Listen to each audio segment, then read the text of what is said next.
You guys like my face pubes? I don't know if it's because my brother dropped me on my head when I was younger or because I used to eat fiberglass insulation because I thought it looked like cotton candy, but I was a dumb kid. I know what you're saying. What do you mean, when you were a kid? Implying not only that I'm still a child, even though I'm clearly in my mid-50s, but also that I'm still an idiot. Which is true, but I somehow managed to convince my state to give me a driver's license, so I must have a few neurons still knocking around up there. Perhaps the greatest example of how stupid I used to be is the fact that at one point in time, my favorite board game was Mousetrap. Yeah! Remember Mousetrap?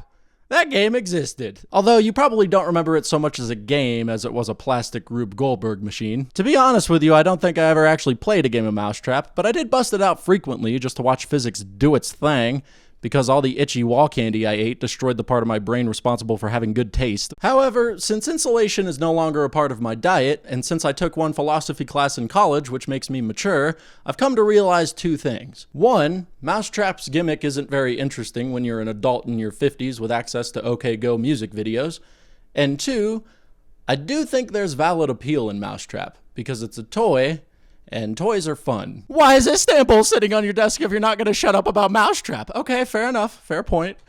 Istanbul is a board game, and if the toy aisles at Walmart have taught me anything, besides how easy it is to kidnap children, it's that board games and toys make comfortable neighbors. I mean, Warhammer 40k nerds are essentially just playing with Barbie dolls.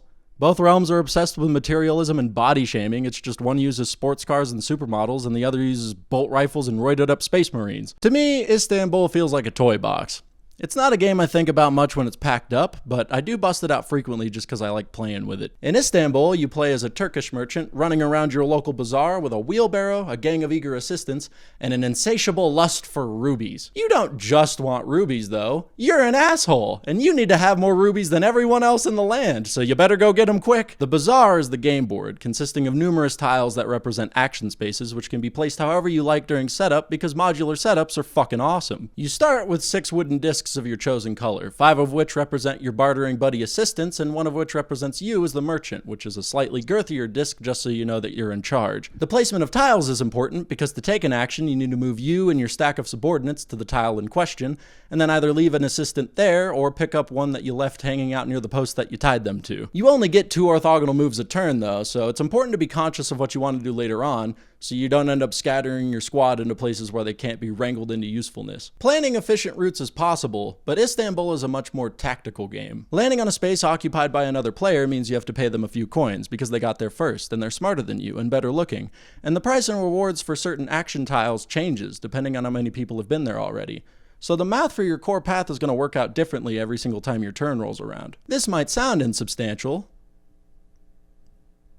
Insubstantiable.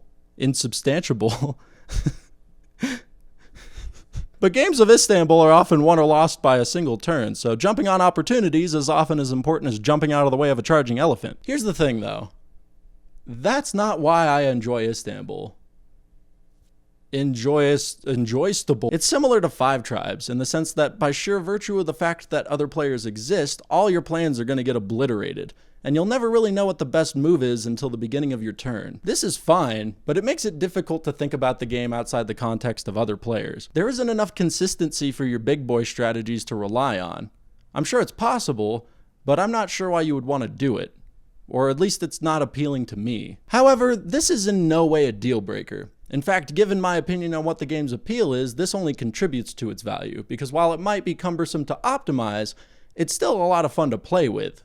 Right off the bat, Istanbul offers stunning variety. You get this neat little wheelbarrow which keeps track of how many goods you have, and that's charming enough, but its carrying capacity is tested immediately after your massive erection flops into it when you realize that landing on a warehouse space instantly fills it with as many of one type of good as you can hold. There's a tile called the Wainwright that you can go to pay this dude to pimp out your wheelbarrow, increase its carrying capacity by satisfyingly slotting in little extra pieces. That appeals to me because, as you all know, I'm quite dumb and I love me some good old-fashioned instant gratification, but perhaps you're a transhumanist that replaced one of your pinky fingers with a ballpoint pen and you go cuckoo for upgrade systems. Then inshallah, my brother in Christ, you gotta hit up the mosque. There's 2 of them with 2 tiles on each, and if you buy one, then you're blessed forever with a unique ability that'll turn you into a bartering behemoth that rivals Billy Mays. Hey, Are you a gambling addict? Then why don't you drop by the tea house and try your luck at guessing the value on a couple rolled dice? If you roll lower than your guess, then the patrons chuck a couple pity pennies at you, but equal to or higher than your guess, and whatever number on the dice is however many coins are about to get dumped on your head.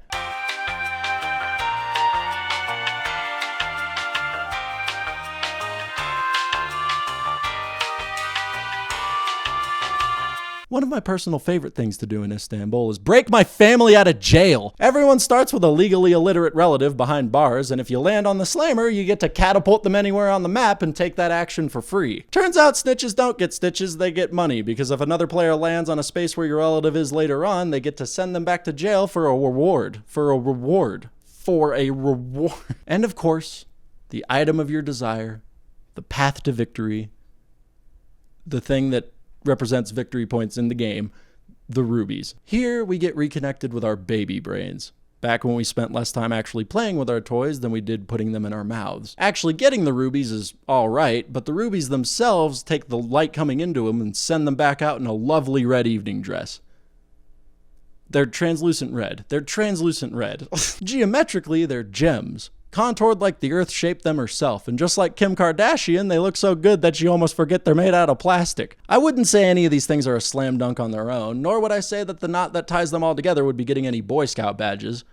But what they are is neat. They're hors d'oeuvres. Tiny hits of flavor that other games would make a 3-course meal out of. Don't get me wrong, a 3-course meal prepared by Gordon Ramsay that you enjoy just as much with your brain as you do with your taste buds is an excellent experience. But sometimes even Gordon Ramsay just wants to eat an entire bag of flamin' hot Cheetos in his underwear. Istanbul is like fiberglass insulation. Maybe not your first choice if you want to stimulate your brain, but it is fluffy and it does taste really good. Do not eat fiberglass insulation.